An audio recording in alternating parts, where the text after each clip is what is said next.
kwenye nafasi, ni nafasi tu ya kusikiliza ya kwamba hapana, mkila mfi, mkila mtafanana na yeye. Kwa hiyo yale maneno yakamwingia, alipoyapima kwenye akili yake, kwa sababu kuna kaudhaifu, akasema hii itawezekana, ni kweli. Akatoa akala, akampa na Mungu. Lakini imekuja kujaje? Alivyoelezwa akayaamini. Kama asingeamini hayo maneno ya kwamba atafanana na yeye, asingekula.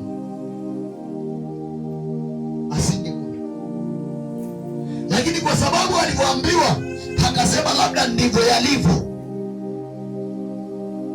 akachukua. Linda sana. Unajua ni kwamba hivi